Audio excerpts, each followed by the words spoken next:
તો દેશનું સૌથી મોટું ડિજિટલ અરેસ્ટ સ્કેમ સામે આવ્યું છે। સૌથી મોટા ડિજિટલ અરેસ્ટનો ભોગ બન્યા છે ગુજરાતી મહિલા।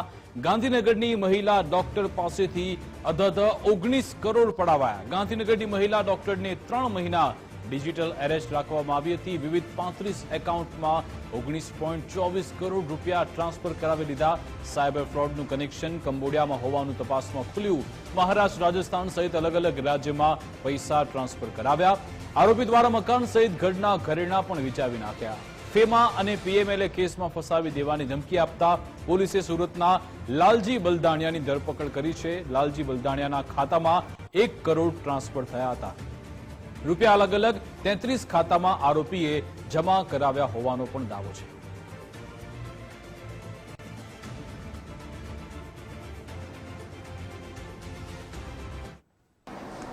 डिजिटल अरेस्टનો જે કેસ આવ્યું છે એ અમારે ત્યાં લગભગ 1 અઠવાડિયા પહેલાં રિપોર્ટ થયું હતું। તો એ ડિજિટલ અરેસ્ટ કેસમાં જે એક સિનિયર સિટીઝન ભોગ બનનાર છે એમને જે ગઠિયાઓ છે, સાયબર ગઠિયાઓ, એમને ધમકાવીને ડરાવીને કે તમારે નામે એટલે ટ્રાઈમાં કેસ ચાલશે, તમારે નામે મની લોન્ડરિંગનો કેસ ચાલશે, તમારી બધું વિગતો અમારી પાસે છે, એ જે નોર્મલ જે એમઓ ડિજિટલ અરેસ્ટનો હોય છે એ એમઓને પદ્ધતિને અપનાવીને અને એમને ડરાવી ધમકાવીને અને એને પાસેથી લગભગ 30થી વધારે એકાઉન્ટ્સમાં પૈસા ટોટલ 19 કરોડ રૂપિયા જેટલા એમને પાસેથી પડાવ્યા છે। એમાં અત્યારે તપાસ ચાલુ છે। આપણે ઝડપથી એક ટીમ પણ એમાં માટે બનાવી છે જે ઝડપથી તપાસ કરી શકે છે વધુ વિગતો મેળવીને। તો એમાંથી જે વિગત મળી છે તો એક અકાઉન્ટમાં જે 1 કરોડ રૂપિયા ગયા હતા તો એ અકાઉન્ટ ધારકને અત્યારે પકડી પાડવામાં આવેલ છે। અને હવે જે બીજા એમાં જે લિંક્સ છે એમને શોધવામાં આવી રહ્યા છે અને ઝડપ ખૂબ જ એટલે ટૂંકા સમયમાં આપણને બીજી સફળતાઓ પણ આમાં મળશે। મારી સાથે લાઈવ જોડાઈ ગયા છે કલ્પિન। આખરે કેવી રીતે એક ડોક્ટર કે જેની પાસેથી 19 કરોડની છેતરપિંડી કરવામાં આવી હતી, આખી આ માયાજાળ કેવી રીતે રચવામાં આવી ને પછી અંતે તેમાંથી એક સાગરીતને ઝડપી લેવાયો છે?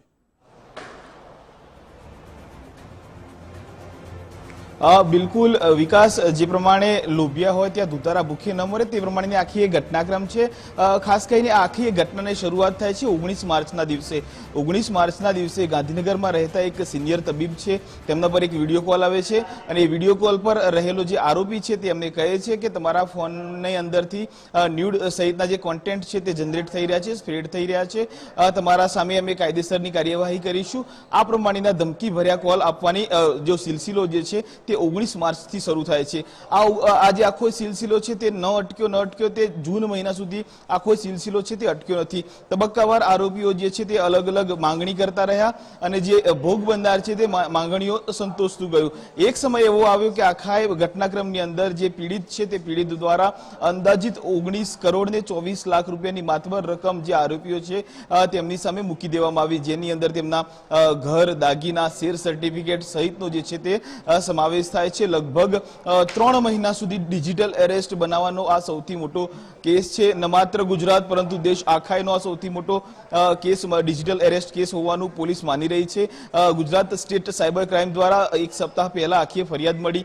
ફરિયાદમાં તપાસનો ધમધમાટ શરૂ કરવામાં આવ્યો, જેમાં આ 19 કરોડ રૂપિયા જે છે તે અલગ અલગ 30 જેટલા એકાઉન્ટની અંદર ટ્રાન્સફર કરવામાં આવ્યા। તે એકાઉન્ટો ન માત્ર ગુજરાતના છે પરંતુ આખા દેશના એકાઉન્ટો છે, જેમાંથી 1 કરોડ રૂપિયા જે છે તે સુરતના લાલજી બલદાણિયા નામના વ્યક્તિના ખાતામાં ટ્રાન્સફર થાય છે અને આ જ એક લીડ સ્ટેટ સાયબર ક્રાઇમ માટે મહત્વની કડીરૂપ સાબિત થાય છે। સાયબર ક્રાઇમ દ્વારા આ આખા કેસની અંદર લાલજી બલદાણિયા નામના જે વ્યક્તિ છે તે વ્યક્તિની ધરપકડ કરવામાં આવી છે। પૂછપરછની અંદર એ મુદ્દો સામે આવ્યો કે તેમના ખાતામાં 1 કરોડ આવ્યા હતા અને 2 લાખ રૂપિયા તેમને કમિશન મળવાનું હતું, પરંતુ તેમને ન માત્ર 2 લાખ પણ ન મળ્યા અને 1 કરોડ રૂપિયા તેમના ખાતામાં આવ્યા, બારોબાર ત્યાંથી ટ્રાન્સફર થઈ ગયા। આ પ્રમાણેનો તેના દ્વારા તપાસની અંદર ઘટસ્ફોટ કરવામાં આવ્યો છે। હાલ તબક્કે જો માનીએ વિકાસ તો આખું એ જે નેટવર્ક છે તેમાં સૌથી મોટી કોઈ ગેંગ સક્રિય હોવાની વિગતો પણ પોલીસ માની રહી છે, કારણ કે આવો સૌથી મોટો કૌભાંડ, આટલું મોટું ફ્રોડ એ કોઈ એક વ્યક્તિ ન કરી શકે। ખૂબ આયોજનપૂર્વક આખો કેસ જે છે તેને અંજામ આપવામાં આવે છે। હાલ પોલીસ જે છે તે આના મૂળ સુધી પહોંચવા માટે તપાસનો ધમધમાટ શરૂ કર્યો છે। જી બિલકુલ, આભાર તમામ જાણકારી આપવા બદલ।